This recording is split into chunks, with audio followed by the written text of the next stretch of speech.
Hey guys, happy Friday. It is April 14th. It's actually my brother's birthday, and I tried giving him a call. He's probably out surfing because I know he's taking the day off. But today, I got a question about career fairs, and I thought it was a very good question, so I want to give a little bit of tidbits and some notes and some advice. Might be helpful, kind of work in the room, what to do to prepare for a career fair. I've hosted career fairs myself. If this is your first time to the channel, a little bit about me. I'm a sales director and a sales engineer for one tech company. I'm also a hiring manager for another company. So I do a few different things, and I've been a hiring manager and recruiter, talent acquisition for 10 plus years, both in-house and internal wise. And I've done tech sales myself. So, know this area. I'm not perfect, and there's always stuff to learn. You're always learning a little bit more, but definitely have some experience. So if you get some of this advice useful, I'm glad. I hope it helps your life and your career. So today we're going to talk about career fairs. I've worked many career fairs, both for undergrad, for graduates, as well as like professionals in the cyber and cybersecurity, in sales as well. So I wanted to give you guys a few tidbits on maybe some key things. And we'll kind of start off. I know I got a little bit of bedhead. I just woke up, kissed the fiance goodbye as she goes to work. So I'm having my morning coffee, and I'm in the new house. Oh, it looks beautiful. Maybe we'll give a tour another time. So let's talk about a few tips that you can do to prepare for career fairs on ways that you can kind of maximize.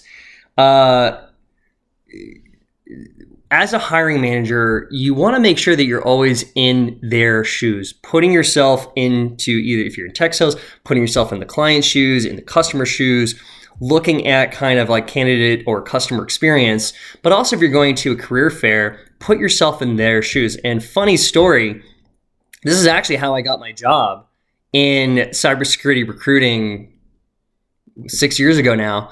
I was at a career fair. I wasn't planning to go to the career fair. I was there to help a friend. And I met the hiring manager, and we're still great friends today. And I kind of talked to her. I started opening up with her, and I could tell that she just didn't want to be there. And I'm like, I know that feeling. What do you mean? Well, I used to do this type of role. And she got so excited. And that's kind of actually how I got that job. They weren't advertising for the role. They were looking for cybersecurity engineers. It was a cybersecurity engineer conference.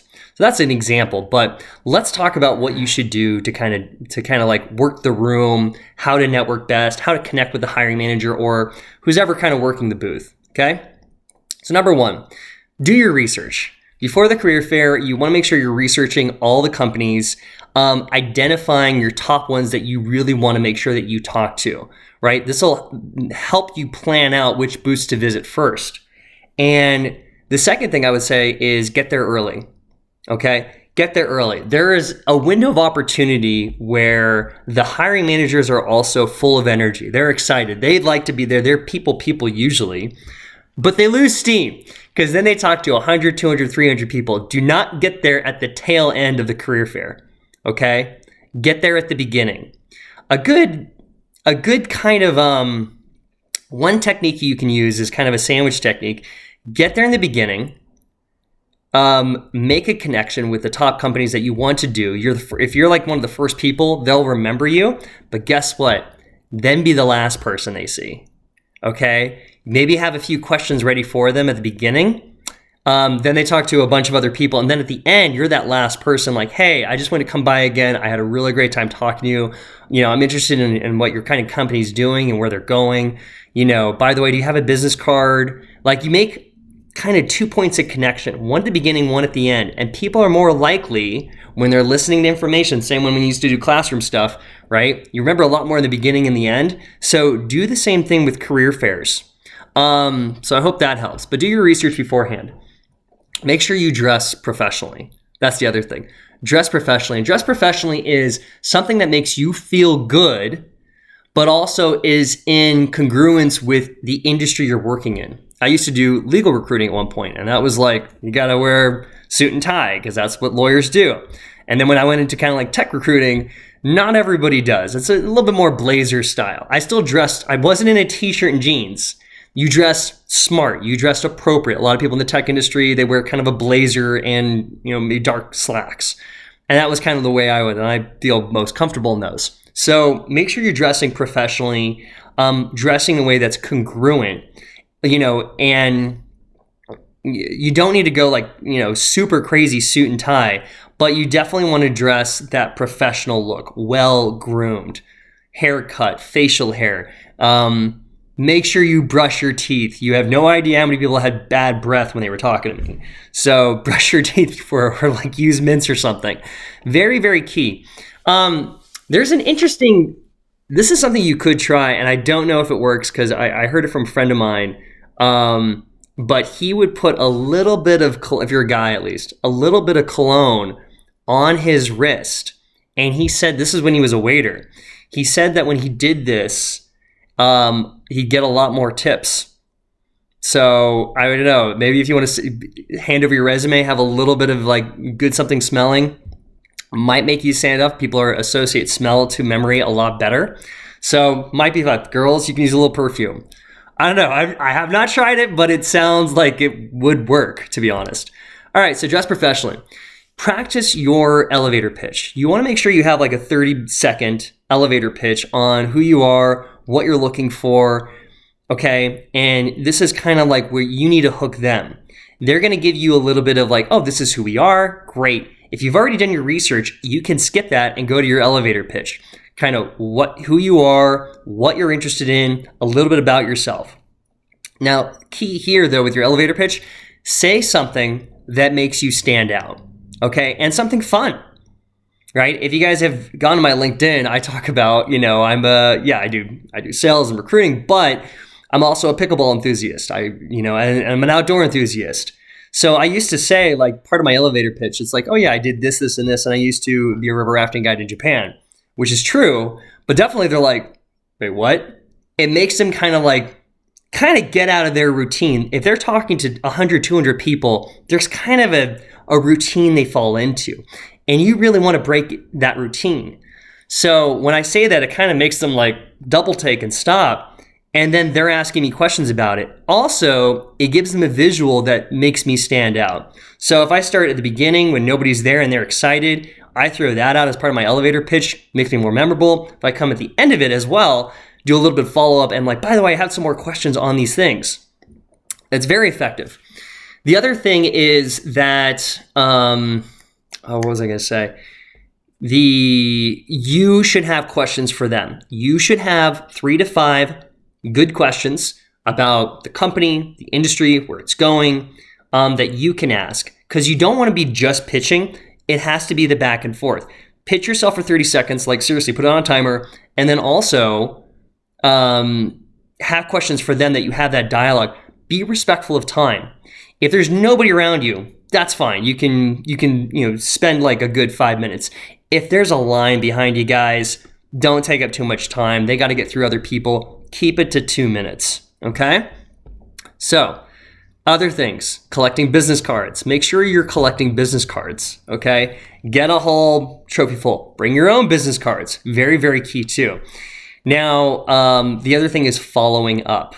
So we talked about some of the techniques as well, but follow up. Make sure after the whole thing, you take time, you put all the business cards in an Excel spreadsheet, you send an email saying, thank you, it was great meeting you, would love to keep in touch. Nothing like I'm looking for a job. Don't sound too needy. Just a good gratitude email.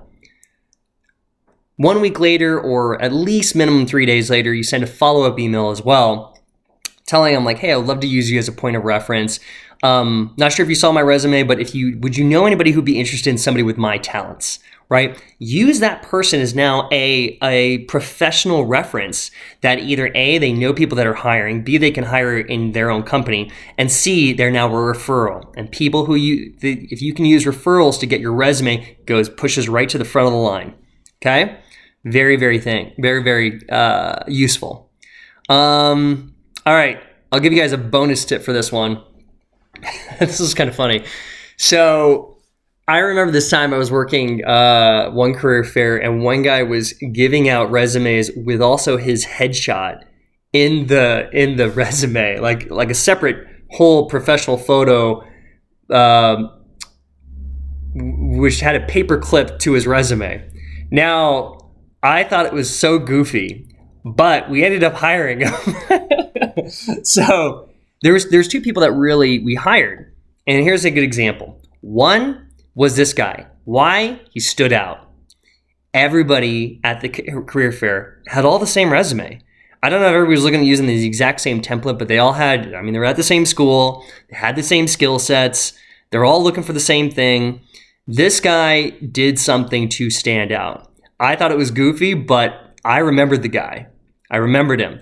So then when I got a thank you email from him, I'm like, oh, I remember this guy's, I remember his name because he was a photo attached to it. So I wouldn't always use that, but it's something worth trying. It's an interesting idea. I personally don't really enjoy the resumes that have a headshot in the resume, like in the corner, like a lot of creative ones do. That's why you have your LinkedIn. They're going to click on your LinkedIn anyway to see it. But this guy actually had a professional photo attached. Thought it was very, very interesting. Something that you could do is actually a resume with paperclip with your business card, a personal business card. And that has your photo on it. So some idea there. The second person we hired, I remember, was somebody who followed up consistently. They did not put any pressure. They were upbeat. They followed up, right afterwards. They followed up a week afterward, and then they did it on a monthly basis, and there was no pressure. And then when the timing was right, it was like kind of 6 months after that, we offered her a job. So planting those seeds and doing consistent follow-up. There's a saying in sales, the fortune is in the follow-up. So make sure you're following up. Same thing with job hunting. All right. So I hope that was helpful. If you want some free advice, I do a little bit of free consulting on the side. Feel free to reach out to me. I'll include my contact details in the description below. Recently, we've been actually I've been doing some resume rewriting for people, cover letter rewriting, LinkedIn optimization. There's a lot of like AI technology right now that sifts through a lot of the layers of resumes. So if a company gets like 200 resumes, the AI is going to tell them like pick out the top 20. And there's certain vocabulary you want to put in. I can teach you how to do that. So if you want some help with that, feel free to reach out. Also doing mock interviews right now and a little bit of career consulting. So that's, a lot of people have been reaching out recently, and I'm happy to help. I usually like to give a little bit of free advice. If you guys want like a dedicated hour, yeah, we can do that. We can discuss that. But feel free to reach out with any questions, and hope everyone has a spectacular weekend. Cheers.